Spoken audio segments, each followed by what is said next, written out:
Hi everyone, I'm Aaron Turner with DanceTeacherWeb, and I'm going to show you guys a paradiddle combination for levels 1, 2, and 3. It's going to be fairly simple and easy to follow. So we're going to start with level 1, nice easy beginner level. So with most of my students that I've been working with, I've been doing the same exercises in either paradiddles or paddle and rolls, I guess depending on the region.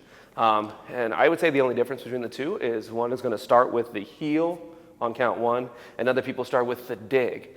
And I found that both of the paradiddles and the paddles are equally important, so I think it's good, depending on which teacher they have, to make sure that they're comfortable with both.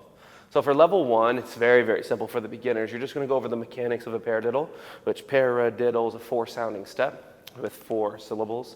So we move forward like this, and I will show you in both variations, starting with the heel or starting with the dig on 1. But for beginners, it's easy, it's slow. You have 2 slow paradiddles followed by 4 fast. Now, I prefer to start all mine with a heel. So I'm going to show you guys how I start with the heel on 1. It leaves the bass note on the 1. I think it's easier for students to follow. But if students have learned their whole time starting with the dig, it's going to be very, very hard to break the habit, and they're going to be very, very confused as far as where the 1 is. So you want to start nice and slow. So I start with the heel. So if you're going to start with the right leg, you're going to drop the left heel. So I go like this, starting with 2 slow, nice and easy 4 sounds. You have 1, 2, 3, 4, 1, 2, 3, 4, and then you have 4 fast. 1, 2, 3, 4, 1, 2, 3, 4, 1, 2, 3, 4, 1, 2, 3, 4. Now again, if you want to start with the right foot, you actually have to drop your opposite heel.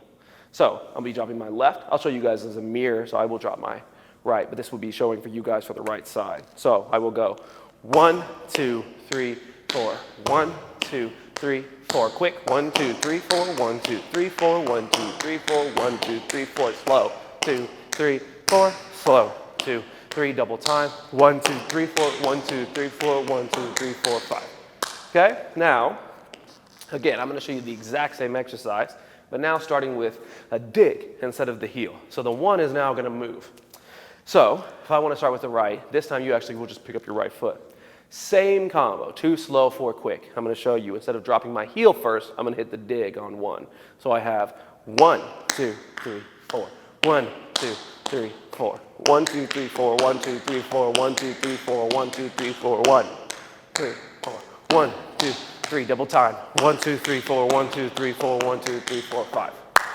And that's how I do it for both, starting with the heel and or starting with the dig, but the same pattern applies. And I think starting that slow is great for level 1s, and then having the double time is good for them to start speeding up their feet. But I think it's relatively important to make sure that they recognize both, starting with the heel as well as starting with the dig, because they never know what it is they're going to be asked to do at an audition or in someone else's class. So I've been starting them young, making sure that they recognize both.